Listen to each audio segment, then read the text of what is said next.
Selamat pagi siswa-siswa SMK Immanuel dan Bapak Ibu guru sekalian.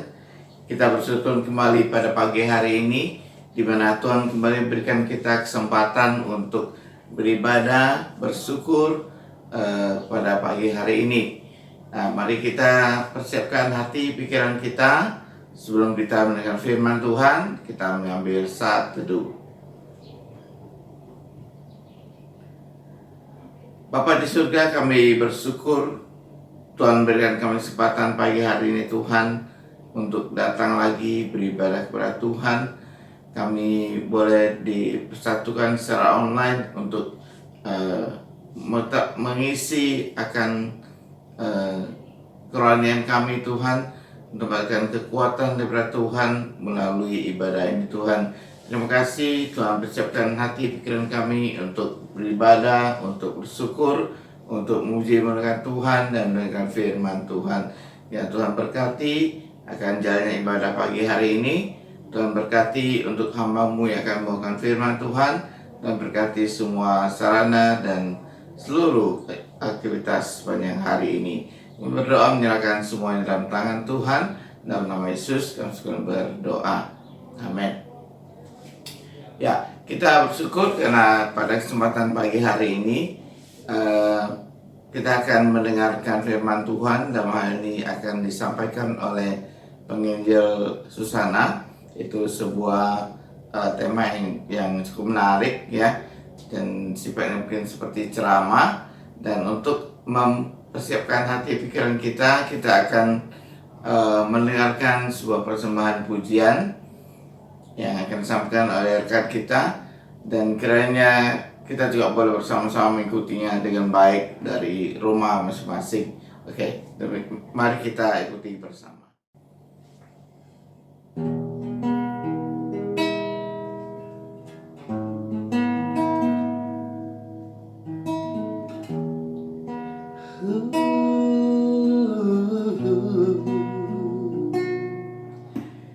Hidupku berharga bagi Allah,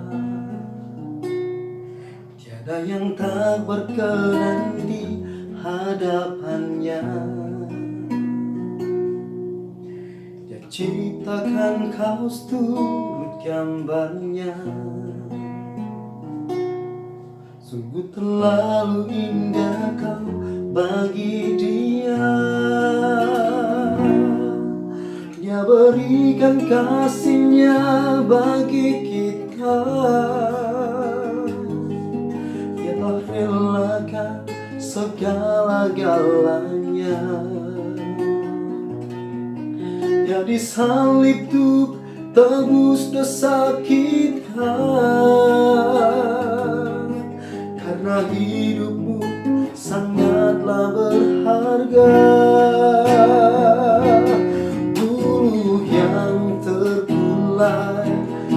Takkan dipatahkannya, Dia akan jadikan indah. Sungguh lebih berharga, sungguh yang telah pudar, takkan dipadamkannya. Dia akan jadikan terang untuk kemuliaan-Nya.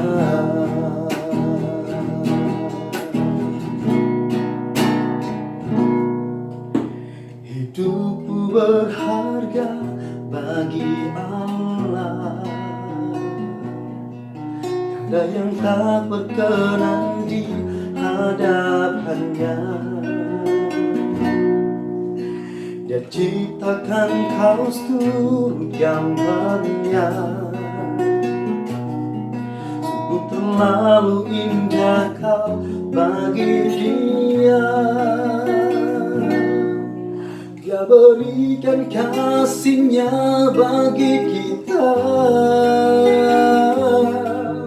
Dia telah relakan segala-galanya. Dia disalib untuk tebus dosa kita.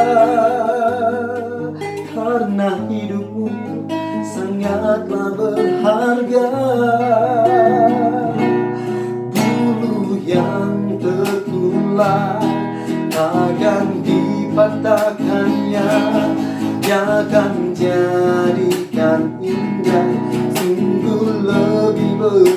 berharga, sumbu yang telah pudar akan dipadamkannya. Dia akan jadikan terang untuk kemuliaannya.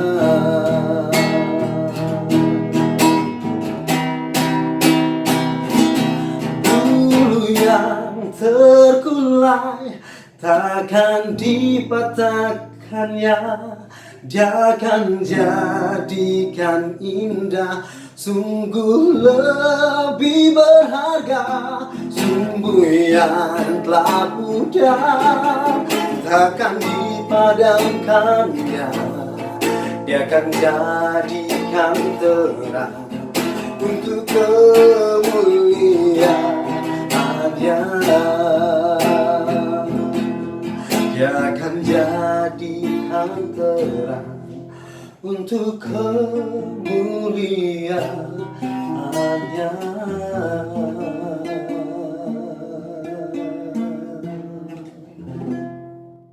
Shalom teman-teman. Nah, hari ini kita akan bicarakan satu tema yang sebenarnya nggak terlalu menyenangkan sih, yaitu tentang bunuh diri. Tunggu sebentar, ngomongin tentang bunuh diri, rasanya kok gimana gitu ya? Benar banget. Memang dalam masyarakat timur, apalagi dalam budaya Chinese ya, kita itu jarang mau berbicara tentang sesuatu yang gak menyenangkan. Apalagi yang berhubungan dengan kematian, apalagi bunuh diri. Oke, lalu kenapa kita bahas bunuh diri? Nah, bunuh diri ini satu masalah yang mendesak dan penting untuk dibahas. Karena ini satu problem utama di dalam masyarakat kita hari ini.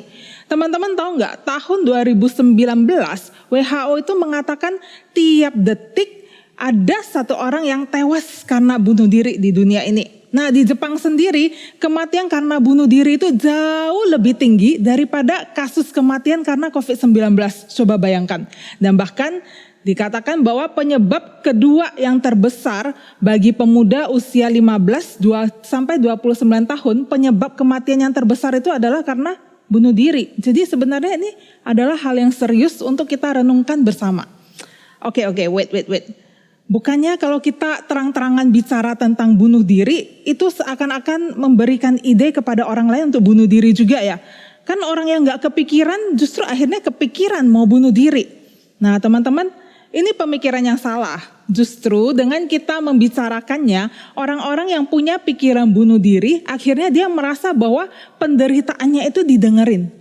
Tekanan yang ada di dalam dirinya itu yang gak bisa disampaikan akhirnya tersampaikan. Karena ada yang peduli dan memperhatikan mereka. Nah mungkin ada di antara teman-teman yang mendengarkan pada saat ini ada yang punya ide bunuh diri. Atau mungkin saat ini sedang memikirkan hal itu. Nah ketika kamu boleh dengarkan sharing ini sampai selesai. Saya rindu kamu akhirnya menemukan pengharapan dan jalan keluar yang lebih baik. Daripada sekedar mengakhiri hidupmu sendiri. Kami udah tahu nih kalau bunuh diri itu kan salah dan bahkan berdosa ya karena Tuhanlah yang menciptakan dan memberikan nyawa kita. Namun kita sendiri mengambil nyawa kita sendiri, jelaslah itu salah, itu berdosa dan kami udah tahu kok. Benar banget. Saya yakin teman-teman semua pasti udah tahu bahwa bunuh diri itu sesuatu perbuatan yang salah. Bahkan itu perbuatan yang berdosa dan itu menyakitkan bagi diri sendiri maupun orang-orang di dekat kita. Tapi teman-teman pernah gak berpikir ya, meski itu salah, meski itu berdosa, kenapa ya ada orang-orang tertentu yang akhirnya memilih untuk melakukan itu?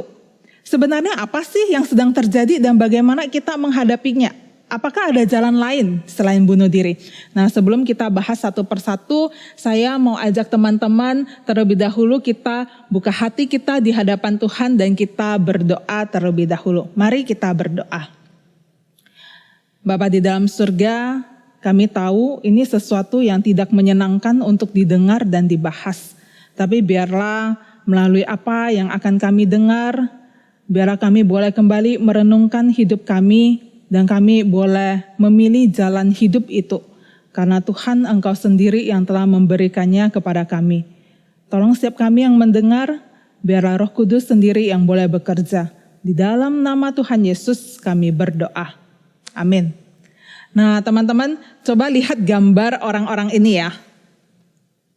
Ada yang dikenal? Mungkin yang paling dikenal itu adalah Jong Hyun atau Suli yang dari grup FX itu, benar nggak? Nah, saya yakin teman-teman sudah bisa langsung menebak nih, apa kesamaan di antara mereka semua. Ya, mereka selebritis Korea dan mereka sama-sama mengakhiri hidupnya dengan bunuh diri. Nah, ketika seseorang bunuh diri, pertanyaan yang paling sering terlontarkan itu adalah, loh, kok bisa ya? Nah, ini seringkali jadi pertanyaan semua orang. Padahal kayaknya dia baik-baik aja ya. Kok bisa ya? Nah, teman-teman, terkadang apa yang ditampilkan di luar belum tentu apa yang sebenarnya dirasakan di dalam. Ada kalanya kita seakan menjadi bukan diri kita sendiri. Dan di hadapan orang, kita mungkin jadi remaja yang tampaknya baik-baik saja. Kita menampilkan diri yang oke, yang disukai, diterima orang lain. Sedangkan pergumulan di dalam jiwamu, kamu simpan sendiri dan gak ada orang lain yang tahu. Sesungguhnya di dalam hatimu itu sedang ada rasa hampa, rasa sepi, tertekan, dan rasa sakit dari tekanan hidup yang mungkin sudah bertubi-tubi dan tidak bisa diatasi lagi. Dan kadang ketika seseorang sudah tidak tahan, dia pengen banget untuk mengakhiri hidupnya sendiri. Nah, teman-teman, pikiran bunuh diri itu selalu dimulai pasti dengan ada masalah yang muncul. Ada kalanya masalah yang satu, tapi berat. Ada kalanya masalahnya nggak hanya satu, tapi beberapa, tapi numpuk sekaligus. Nah, ada kalanya juga masalahnya sebenarnya ringan, tapi terjadi tiap hari, terus menerus tiada henti. Dan biasanya masalah-masalah yang dihadapi oleh remaja-remaja itu adalah masalah-masalah ini. Yang pertama, masalah sekolah. Misalnya waktu di SMP, pelajaran itu sebenarnya nggak begitu sulit. Tapi begitu kita naik SMA, wah semuanya jadi tambah sulit. Apalagi harus belajar online. Kayaknya sulit banget ngerti penjelasan guru. Nah, biasanya nilai kita yang tinggi mungkin akhirnya jadinya lebih anjlok, lebih rendah. Dan mungkin bahkan ada yang fail. Nah, itu masalah sekolah. Atau mungkin bisa juga ada masalah keluarga. Mungkin dulu hidupmu nyaman, tapi semenjak pandemi keuangan orang tua itu menurun drastis.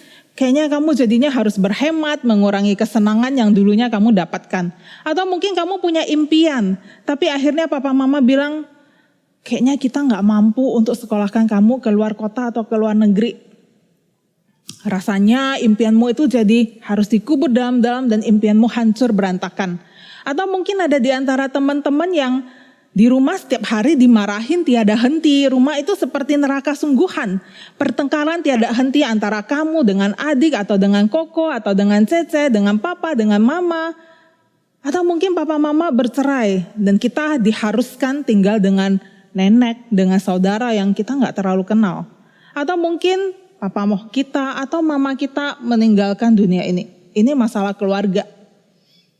Bisa saja kita juga ada masalah di dalam relasi, baik dengan pacar atau dengan teman. Mungkin kamu diputuskan dan ternyata lebih parahnya dia punya yang lain. Atau mungkin teman baikmu membongkar rahasiamu dan menusuk kamu dari belakang. Ini masalah juga. Bisa jadi juga ada teman-teman yang mengalami perbandingan dan bullying. Dari orang tua misalnya. Kenapa ya? Kamu gak seperti Koko? Coba loh kamu kayak Koko. Kamu ini bisanya menghabiskan uang orang tua aja. Coba loh kamu seperti anak tetangga, nilainya bagus, ngomongnya sopan. Mungkin itu kita dapatkan dari papa mama kita. Atau mungkin dari teman-teman. Jerawatnya udah gak ada tempat tuh. Terus kita sambil ditertawakan oleh mereka. Nah, teman-teman, ketika masalah-masalah ini muncul, ada sebagian orang bisa jadi cuek aja, jalanin aja. Tapi orang-orang seperti ini kayaknya sedikit banget. Lebih banyak pasti di antara kita ketika kita menghadapi ini, kita pasti jadi kepikiran. Bahkan ada yang kepikirannya terus-menerus seperti video yang diputar berulang-ulang. Nah, pikiran yang terus-menerus ini akhirnya mulai bercabang kemana-mana tuh. Dan memunculkan pikiran-pikiran yang negatif. Bahasa kerennya itu ruminasi. Nah, ruminasi ini biasanya muncul dalam bentuk apa? Kamu menyalahkan dirimu sendiri dan kamu jadinya fokus pada diri sendiri. Apa itu ya? Nah, menyalahkan diri contohnya seperti ini. Aduh, studi online kok gak ngerti ya? Kok otakku lamban ya? Kok gak bisa ngerti ya? Apa aku memang bego ya? Ntar kalau aku gak selesaikan tugas ini gimana dong? Nanti gurunya mikir apa yang tentang aku ya? Kalau nanti papa mamaku dipanggil ke sekolah gimana ya? Kalau aku gak lulus gimana ya? Gimana nasibku selanjutnya? Dan kalau teman-teman perhatikan tadi, itu ada unsur menyalahkan diri sendiri. Tapi gak hanya itu aja. Kalau teman-teman lihat banyak kata apa? Aku. Nah, itulah fokus pada diri sendiri. Semuanya akhirnya berpusat pada aku, dan aku. Rahasiaku dibongkar sama dia. Gimana ya? Kok aku bisa percaya sama dia? Bodoh banget aku. Gimana ya kalau aku ketahuan sama orang lain? Gimana aku bisa berhadapan dengan teman-teman yang lain? Apakah mereka semua udah tahu rahasiaku? Atau mungkin kondisi keuangan papa mama menipis. Apa aku jadi beban bagi mereka ya? Kan mesti bayar uang sekolah juga.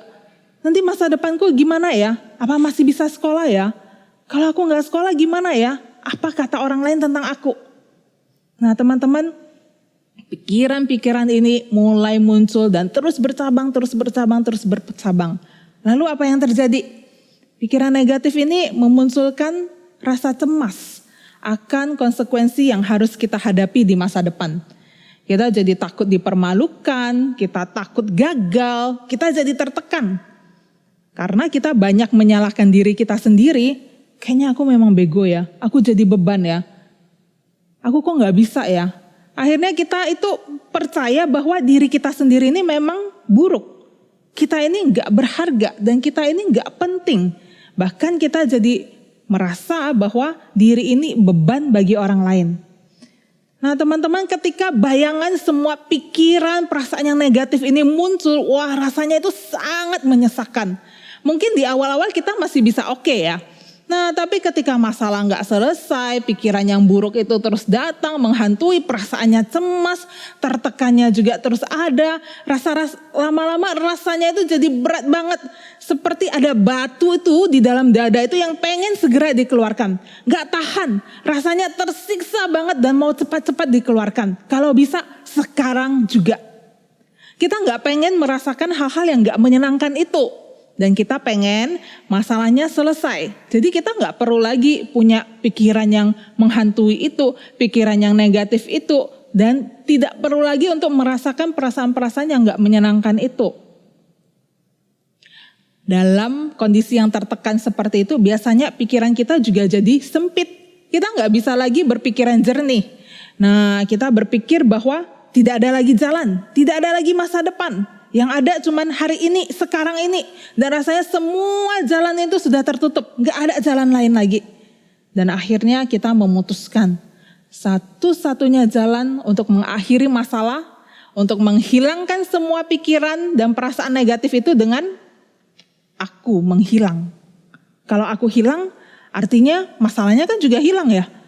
Aku tidak perlu lagi punya pikiran-pikiran negatif itu. Aku gak perlu lagi punya perasaan-perasaan negatif itu.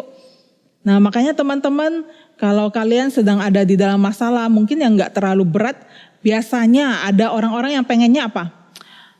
Pengennya tidur aja supaya gak kepikiran. Nah tidur itu seakan-akan membuat kita menghilang sejenak. Nah tapi ada orang-orang juga yang berpikir mau menghilang selamanya. Dan bunuh diri itu dianggap sebagai jalan keluar dari masalah. Nah tapi teman-teman, sungguhkah gak ada jalan lain lagi? Sungguhkah tidak ada pengharapan yang lain lagi? Nah teman-teman, kalau misalnya kalian jalan di satu daerah asing ya, yang kalian belum pernah datangin sebelumnya. Kalian lagi bawa mobil nih atau bawa motor nih, terus tiba-tiba masuk ke satu jalan buntu. Kendaraan kalian berhadapan langsung dengan tembok. Nah apa yang kalian lakukan? Hantam saja temboknya. Kalau berhadapan dengan tembok, pastinya saya yakin 100% kalian semua pasti akan mundurin mobilnya, mundurin motornya. Gak harus nabrak tembok. Kita bisa cari jalan yang lain. Benar gak? Nah, kenapa kita lakukan itu? Karena kita tahu, kita gak harus nabrak tembok kok. Kita bisa mundur dan cari jalan lain yang bisa dijalanin. Benar gak? Nah, Apakah waktu kita mundurin mobil itu, kita udah tahu jalan yang lain itu? Belum ya? Tapi kita tetap mundurin mobil itu tuh. Kita tetap mundurin motor kita tuh. Apa yang menyebabkan? Kita punya keyakinan dan punya pengharapan bahwa akan ada jalan yang lain. Teman-teman, demikian juga dengan permasalahan dalam hidup kita. Jalannya tidak harus dengan bunuh diri atau cara-cara merusak diri lainnya. Ada jalan yang lebih baik. Walaupun mungkin saat ini kita itu belum benar-benar bisa melihat ya apa jalan yang terbuka bagi kita. Tapi benar-benar sesungguhnya jalan itu ada. Walaupun jalan itu kecil, walaupun jalannya sempit, walaupun jalannya lebih berliku-liku, tapi jalan itu ada. Dan jalan itu lebih baik daripada kita nabrak tembok. Jalan itu lebih baik daripada kita bunuh diri. Apa yang teman-teman bisa lakukan? Nah, teman-teman, ada 5B yang bisa teman-teman pakai untuk memotong alur pikiran bunuh diri. Sehingga ketika kita punya masalah, kita tidak sampai masuk ke dalam pikiran bunuh diri. Yang pertama, bernapas. Nah, teman-teman ingat kan tadi ketika saya katakan, ketika kita sudah berada di dalam kesesakan, ketersiksaan akan penderitaan itu, otak kita udah gak jalan. Otak kita jadi gak jernih. Tapi kita masih tetap bernafas. Nah, ketika di dalam masa kesesakan seperti itu, atur nafas kalian. Atur keluar masuknya, fokuskan pikiran jangan pada masalah itu. Tapi fokuskan pikiran pada nafas kalian sejenak. Bayangkan nafas itu masuk ke dalam hidung dan dikeluarkan. Biasanya itu akan memberikan ketenangan sejenak dan memberikan pengalihan sejenak. Sehingga pikiran kita, perasaan kita yang kacau itu bisa dinetralisir sejenak. Yang kedua, B yang kedua, belas kasihan pada dirimu sendiri. Nah teman-teman, tadi saya katakan ada begitu banyak pikiran negatif, perasaan negatif yang muncul. Dan itu kita bisa lakukan dengan cara berbelas kasihan pada dirimu sendiri untuk mengatasinya. Nah teman-teman, kalau misalnya nih ya, ada temanmu yang datang, terus dia cerita masalahnya berat banget, persis seperti yang sedang kamu hadapi. Iya, papa mamaku bertengkar di rumah terus, setiap hari kami dimarahin. Papa itu bahkan sampai mukul mama. Terus juga kondisi keuangan kami ini sekarang lagi gak stabil. Terus juga baru masuk SMA aku juga gak ngerti pelajaran-pelajarannya. Kayaknya semua masalah itu semua ada di pikiranku dan kayaknya aku gak sanggup deh. Nah ketika temanmu ngomong seperti itu, apa yang kamu katakan kepada dia? Ya kamu memang gak berguna, bagusnya kamu memang mati aja. Apakah itu yang teman-teman sampaikan? Pastinya enggak ya. Pastinya yang kamu sampaikan adalah penghiburan. Kamu dengarkan dia. Gak mungkin kamu suruh dia mati aja. Gak mungkin kamu suruh dia, kamu bunuh diri aja. Teman-teman, kalau pada teman baikmu, kamu bisa mengatakan hal-hal yang baik, lalu kenapa kamu gak mengatakan hal-hal yang baik pada dirimu sendiri? Tapi sebaliknya justru kamu mengatakan hal-hal yang kejam kepada dirimu sendiri. Kamu menyalahkan dirimu, menganggap dirimu buruk, tak berharga, jadi beban orang lain. Kalau pada teman baik kita tidak sanggup mengatakan hal-hal yang kejam, kenapa pada diri kita sendiri kita bisa melakukannya? Teman-teman, hidup ini memang gak sempurna.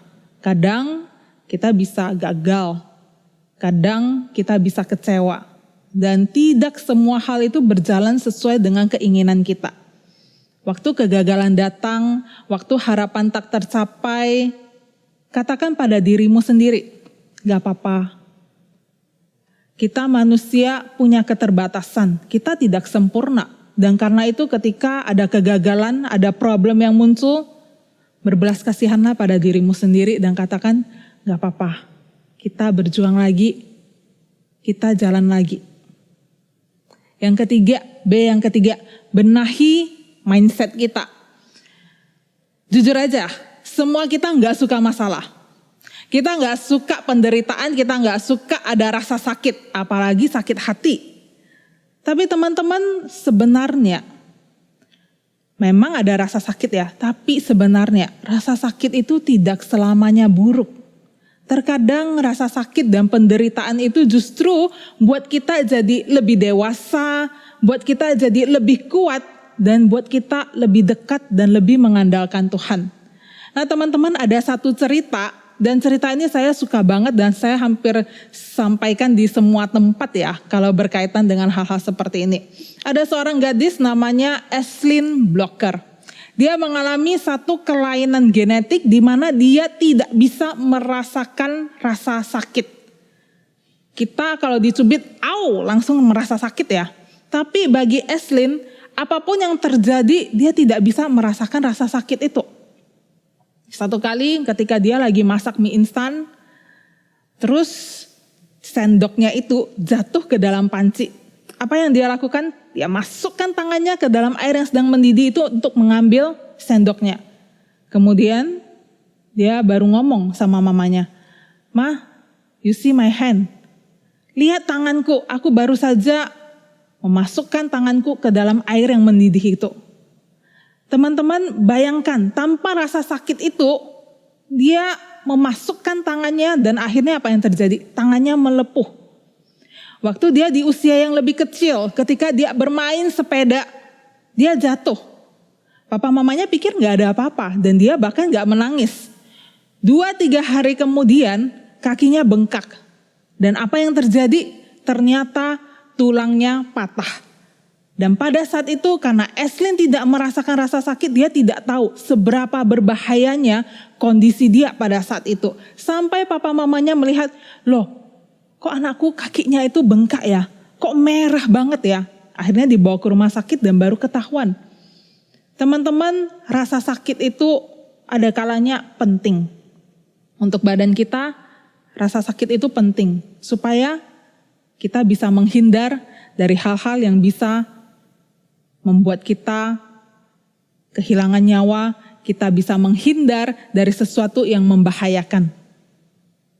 Rasa sakit di dalam jiwa kita kadangkala itu juga sesuatu yang penting untuk membuat kita bisa menjadi lebih dewasa, membuat kita menjadi lebih kuat, kita lebih mengerti penderitaan orang lain, kita lebih melihat pada Tuhan dan lebih mengandalkan Tuhan. B yang keempat, bicarakan dengan orang yang lebih dewasa apa yang menjadi pergumulanmu. Memangnya mereka bakal dengerin? Yap. Ketika kamu cari orang yang tepat, mereka pasti akan dengerin kamu dan bahkan mereka akan mengerti apa yang sedang kamu alami. Kamu bisa ceritakan apa yang jadi masalahmu kepada gembala sekolah, kepada guru BK, kepada hamba Tuhan tempat kamu bergereja, kepada kakak pembina, kepada konselor atau kepada psikolog. Kayaknya enggak deh ya, makasih ya, aku enggak kenal mereka. Teman-teman, kalau kita sedang tersesat, kita itu butuh bantuan kompas atau GPS, benar? Terkadang ada hal-hal di dalam hidup kita yang memang kita nggak bisa selesaikan sendiri. Kita itu butuh bantuan orang. Buktinya laptop dan HP yang kalian pakai saat ini untuk dengerin, yang kamu pakai untuk studi online itu kamu nggak buat sendiri kan? Kamu tetap membutuhkan orang lain untuk membuatnya bagi kamu. Jadi ketika kita berada di dalam kondisi sulit, jangan tahan itu sendirian. Biarkan orang lain membantumu.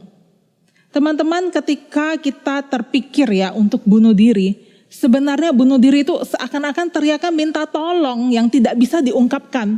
Tolong, aku mau segera keluar dari penderitaan ini. Aku mau segera keluar dari masalah ini.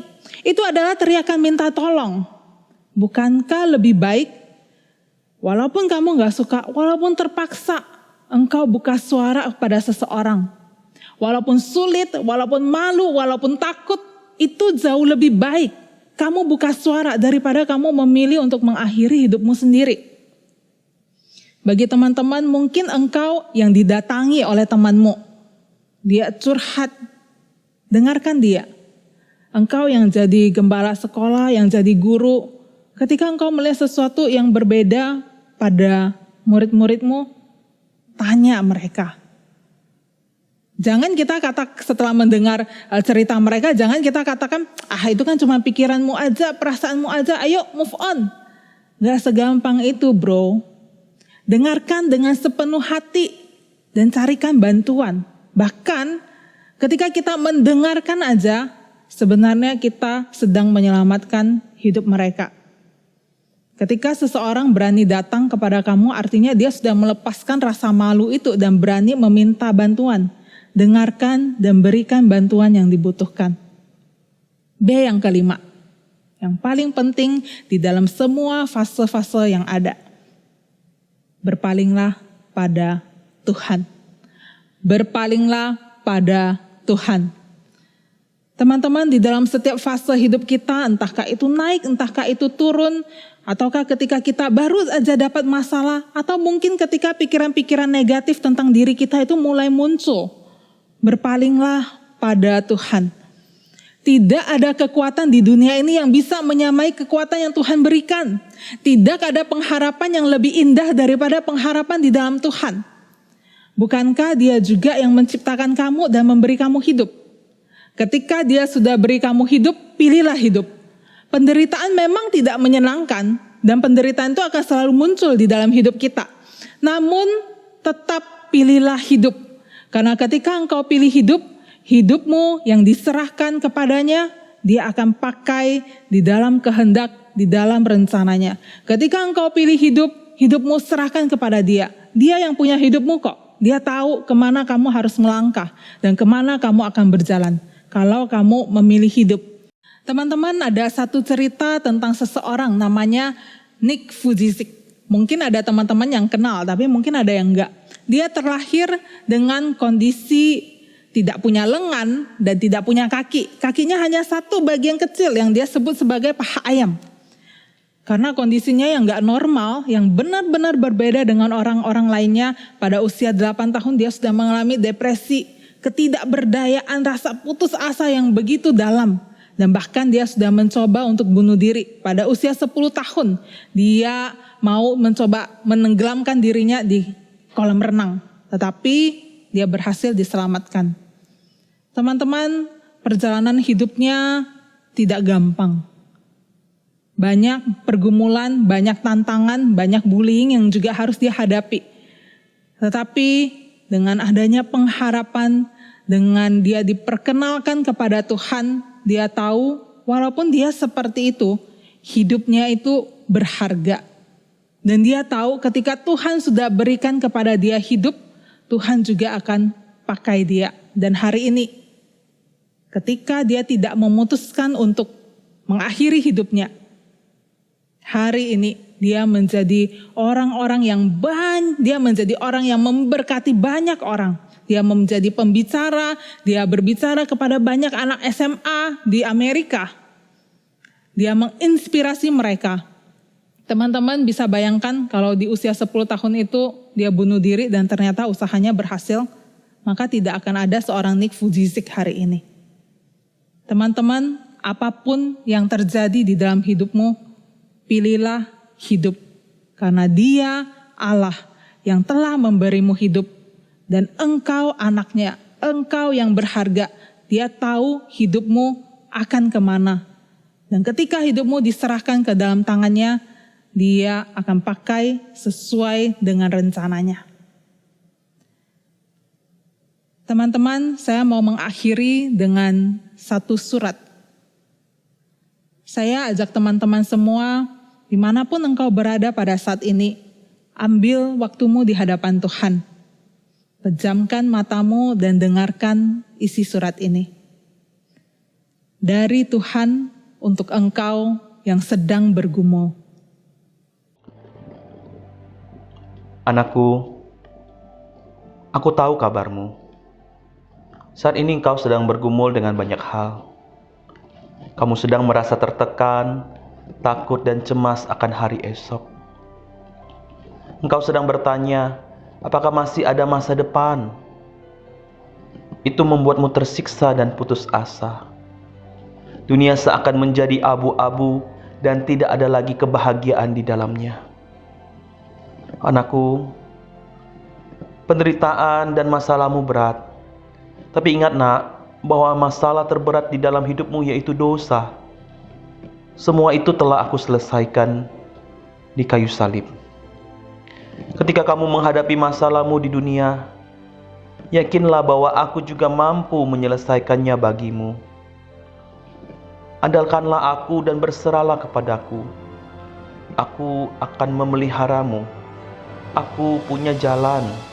Jalanku mungkin tidak seperti yang kamu inginkan, tapi percayalah bahwa aku selalu memberi yang terbaik karena aku Bapamu.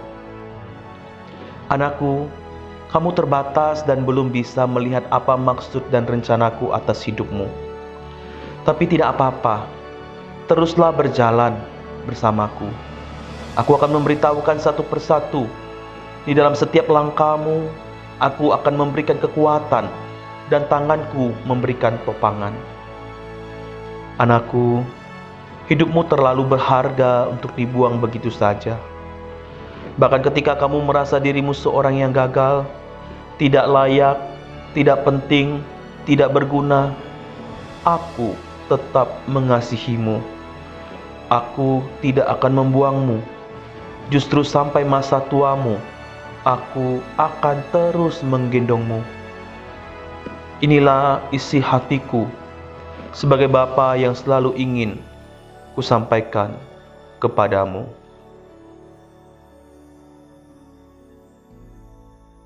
Mari kita berdoa. Ya Tuhan, hidupku sangat berharga. Ajar aku melihat dari kacamata-Mu ya Tuhan. Walaupun ada masalah, walaupun ada penderitaan, biarlah mata kami selalu tertuju kepadamu. Hidup kami serahkan kepadamu. Karena kami tahu Engkau Allah yang punya rancangan, Engkau Allah yang punya rencana, dan hidup kami adalah hidup yang berharga. Terima kasih Bapa. Di dalam nama Tuhan Yesus kami berdoa. Amin.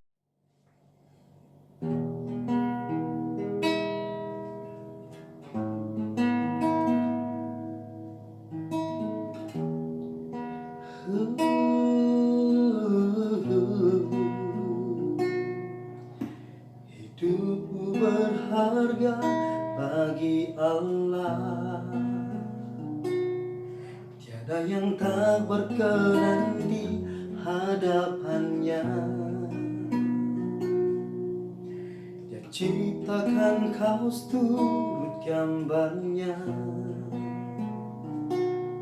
Sungguh terlalu indah kau bagi dia. Dia berikan kasih-Nya bagi kita. Dia telah relakan segala-galanya. Dia disalib untuk tebus dosa kita. Karena hidupmu sangatlah berharga. Buluh yang terkulai takkan dipatahkannya. Dia akan jadikan indah. Sungguh lebih berharga. Sumbu yang telah pudar takkan dipadamkannya. Dia akan jadikan terang untuk kemuliaan-Nya.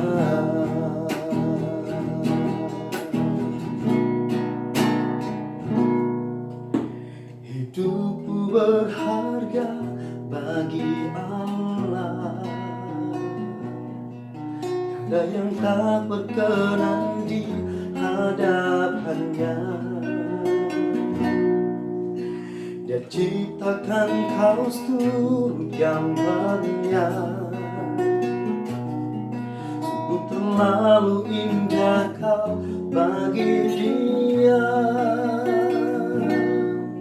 Dia berikan kasihnya bagi kita. Dia telah relakan segala-galanya. Dia disalib itu tebus dosa kita. Karena hidupmu sangatlah berharga.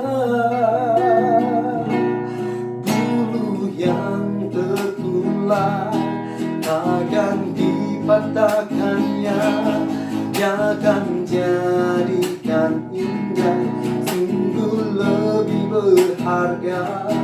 Sumbu yang telah pudar akan dipadamkannya.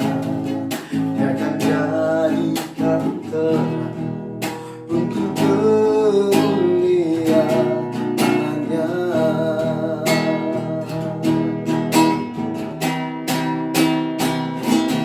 Bulu yang terkulai takkan dipatahkannya. Dia akan jadikan indah, sungguh lebih berharga.